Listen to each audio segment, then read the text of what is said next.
Sir ಈಗ POCSO ಕೇಸಲ್ಲಿ music ವೈಲರ್ arrest ಆಗಿದ್ದಾರೆ. ಈಗ ಯಾವ ರೀತಿ ಬರುತ್ತೆ ಸರ್ ಪೋಕ್ಸೋ ಕೇಸ್ ಅಂದರೆ ಏನು? ಅಂದರೆ ಅಂದರೆ ಅವ್ರು ಅರೆಸ್ಟ್ ಆಗಿರೋದಕ್ಕೆ ಏನೆಲ್ಲ ಬೇಕಾಗುತ್ತೆ ಸರ್ ಅದರಲ್ಲಿ?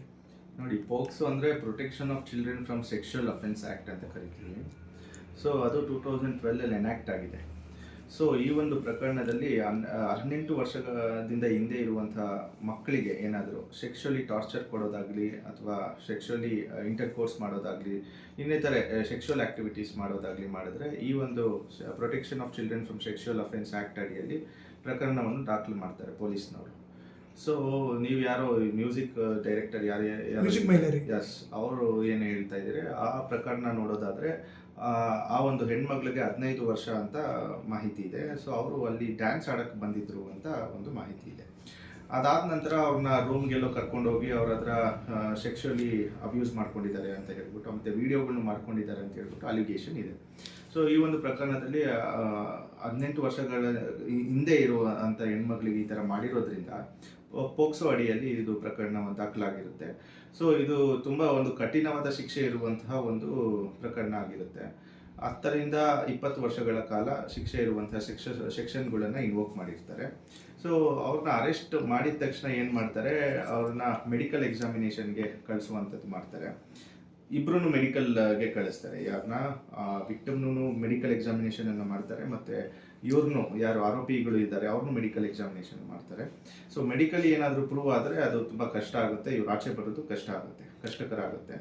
ಸೊ ಇದೊಂದಿರುತ್ತೆ, ಮೆಡಿಕಲಿ ಇದು ಮಾಡ್ತಾರೆ. ಮತ್ತು ಅಲ್ಲಿ ಯಾಕೆ ಹೋದ್ರು, ಅವರು 18 ವರ್ಷಕ್ಕಿಂತ ಕಮ್ಮಿ ಇರುವಂಥ ಹುಡುಗಿನ ಯಾಕೆ ಇವರು ಡ್ಯಾನ್ಸಿಗೆ ತೊಗೊಂಡ್ರು, ಫಸ್ಟ್ ಆಫ್ ಆಲು ಅವರ ನ್ಯಾಚುರಲ್ ಗಾರ್ಡಿಯನ್ ಯಾರಿದ್ದಾರೆ ಅವರ ಪರ್ಮಿಷನ್ ಇದೆಯಾ, ಅಥವಾ ಈಗ 18 ವರ್ಷಗಳ ಹಿಂದೆ ಇರುವಂತಹ ಹೆಣ್ಮಕ್ಳನ್ನ ಏನಾದರೂ ಈ ಥರ ಕೆಲಸಕ್ಕೆ ಬಳಸ್ಕೋಬೇಕು ಅಂತ ಹೇಳಿದ್ರೆ ಮ್ಯಾಜಿಸ್ಟ್ರೇಟಿಂದ ಪರ್ಮಿಷನ್ ತೊಗೋಬೇಕಾಗುತ್ತೆ, ಚೈಲ್ಡ್ ಲೇಬರ್ ಪ್ರೊಟೆಕ್ಷನ್ ಆ್ಯಕ್ಟ್ ಪ್ರಕಾರ ಮತ್ತು ಜುವೆನಲ್ ಜಸ್ಟಿಸ್ ಆ್ಯಕ್ಟ್ ಪ್ರಕಾರ.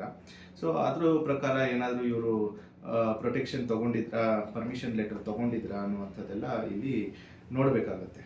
ಸರ್ ಪೋಕ್ಸೋ ಕೇಸಲ್ಲಿ ಒಂದು ಬೇಲ್ ಆಗಲ್ಲ ಅನ್ನೋ ಒಂದು ಮಾಹಿತಿ ಕೂಡ ಇದೆ. ಬೇಲ್ ಆಗುತ್ತಾ, ಬೇಲ್ ಆಗಲ್ಲ ಸರ್? ಇಲ್ಲ, ಇದರಲ್ಲಿ ಭಾರಿ ಕಷ್ಟ ಇರುತ್ತೆ ಬೇಲ್ ಆಗುವಂಥದ್ದು. ಮಿನಿಮಮ್ ಒಂದು 3 ರಿಂದ 6 ತಿಂಗಳ ಕಾಲ ಬೇಲ್ ಆಗುವಂಥದ್ದು ಕಷ್ಟ ಇರುತ್ತೆ. ಚಾರ್ಜ್ ಶೀಟ್ ಆದ ನಂತರ ಆಮೇಲೆ ಬೇಲ್ ಆಗುವಂತಹ ಸಾಧ್ಯತೆ ಇರುತ್ತೆ. ಅದು ಕೂಡ ಕನೆಕ್ಟಿಂಗ್ ಮೆಟೀರಿಯಲ್ ಇದ್ದರೆ ಬೇಲ್ ಆಗೋದು ಕಷ್ಟ ಇರುತ್ತೆ. ಅದು ಸಹ ಟ್ರಯಲನ್ನು ಮುಗಿಸ್ಕೊಂಡು ಆಚೆ ಬರಬೇಕಾಗಿ ಇರುತ್ತೆ. ಸರ್ ಈಗ ಈ ಪ್ರಕರಣ ಆಗಿ 1 ರಿಂದ 1.5 ತಿಂಗಳಾದ್ಮೇಲೆ ಈ ರೀತಿ ಕೇಸ್ ಫೈಲ್ ಆಗಿರುತ್ತೆ ಸರ್, ಅದರಿಂದ ಏನಾದ್ರು ಎಫೆಕ್ಟ್ ಆಗುತ್ತೆ ಸರ್? ನೋಡಿ, ಏನು ಎಫೆಕ್ಟ್ ಅನ್ನೋದು ಏನೂ ಇಲ್ಲ. ನೀವು ಒಂದು ಎಕ್ಸಾಂಪಲ್ ನಾನು ಕೊಡಬೇಕು ಅಂತ ಹೇಳಿದರೆ ಪ್ರಜ್ವಲ್ ರೇವಣ್ಣ ಕೇಸು, ಅದರಲ್ಲಿ 3 ರಿಂದ 4 ವರ್ಷಗಳ ಕಾಲ ಡಿಲೇ ಆಗಿತ್ತು. ಬಟ್ ಆದ್ರೂ ಅದು ಒಂದು ಎಕ್ಸಾಂಪಲ್ ಆಗಿ ಸೆಟ್ ಆಗಿದೆ ಆ ಕೇಸು. ಡಿಲೇ FIR ಮತ್ತು ಕಂಪ್ಲೇಂಟ್ ಕೊಡೋದು ಡಿಲೇ ಆಗಿದ್ರೆ 3 ರಿಂದ 4 ವರ್ಷಗಳ ಕಾಲ. ಅದರಲ್ಲಿ ಆ ಕೇಸಲ್ಲಿ ಕನ್ವಿಕ್ಷನ್ ಆಗಿದೆ, ಆರೋಪಿಗೆ ಶಿಕ್ಷೆ ಆಗಿದೆ, ಅವರು ಅಪರಾಧಿ ಅಂತ ಹೇಳ್ಬಿಟ್ಟು ಅವರ ಜೈಲಲ್ಲಿದ್ದಾರೆ. ಸೊ ಆ ರೀತಿ ಇರಬೇಕಾದ್ರೆ ಸೊ ಇದು ಜಸ್ಟ್ 1 ತಿಂಗಳು ಆಗಿರೋದ್ರಿಂದ ಯಾವುದೇ ರೀತಿ ಅಫೆಕ್ಟ್ ಆಗಲ್ಲ. ಸರ್ ಇನ್ನೊಂದು, ಈಗ 18 ವರ್ಷಕ್ಕಿಂತ ಮೇಲ್ಪಟ್ಟವರು ಅಥವಾ 18 ವರ್ಷಕ್ಕಿಂತ ಕೆಳಪಟ್ಟವ್ರಿಗೆ ಈ ರೀತಿ ಆದಾಗ ಯಾವ ಥರದ ಡಿಫ್ರೆನ್ಸ್ ಬರುತ್ತೆ ಸರ್ ಕಾನೂನಲ್ಲಿ? ನೋಡಿ, ಮೈನರ್ ಮೇಲೆ ಏನಾದರೂ ಈ ಥರ ಕೇಸ್ಗಳು ಆಗಿದ್ದೆ ಅಲ್ಲಿ protection of children from sexual offence act ಅಡಿಯಲ್ಲಿ 2012 ಎನಾಕ್ಟ್ ಆಗಿರುವಂಥ ಆ್ಯಕ್ಟಲ್ಲಿ ಸೆಕ್ಷನ್ಗಳನ್ನ ಇನ್ವೋಕ್ ಮಾಡಿ ಅವ್ರನ್ನ ಕಾನೂನಿನ ಪ್ರಕಾರ ಏನು ಶಿಕ್ಷೆ ಆಗಬೇಕು ಅದಕ್ಕೆ ಗುರಿಪಡಿಸ್ತಾರೆ ಪೊಲೀಸ್ನವರು. 18 ವರ್ಷದಿಂದ ಮೇಲ್ಪಟ್ಟವರು ಏನಾದರೂ ಈ ಥರ ಸೆಕ್ಷುವಲಿ ಅಬ್ಯೂಸ್ ಆಗಿರುವಂಥ ಪ್ರಕರಣಗಳಲ್ಲಿ ಭಾಗಿಯಾಗಿದ್ದರೆ ಅವ್ರಿಗೆ IPC, ನಾರ್ಮಲ್ ನಮ್ಮ IPC, CRPC, ಎವಿಡೆನ್ಸ್ ಆ್ಯಕ್ಟ್, ಈಗ BNSS ಮತ್ತು BSA ಅಂತ ಕರಿತೀವಿ. ಸೊ ಇದರ ಅಡಿಯಲ್ಲಿ ಏನೇನು ಪ್ರಾವಿಷನ್ಸ್ ಬರುತ್ತೆ, ಅದು 376 ಆಗಿರಲಿ. ಸೊ ಇಂಥ ಪ್ರಕರಣಗಳಲ್ಲಿ ಯಾವ ಸೆಕ್ಷನ್ ಇನ್ವೋಕ್ ಆಗುತ್ತೆ ಅದನ್ನು ನೋಡಿ ಅವರು ಮಾಡುವಂಥದ್ದು ಮಾಡ್ತಾರೆ ಪೊಲೀಸ್ನವರು. ಇನ್ನು ಕೆಲವೊಂದು ಕಡೆ ಸುಳ್ಳು ಕೇಸ್ ಥರ ಹಾಕೋದಾಗಿರ್ಬೋದು, ಆ ರೀತಿಯಾದರೆ ಯಾವ ರೀತಿ ಪರಿಣಾಮ ಬೀರುತ್ತೆ ಸರ್?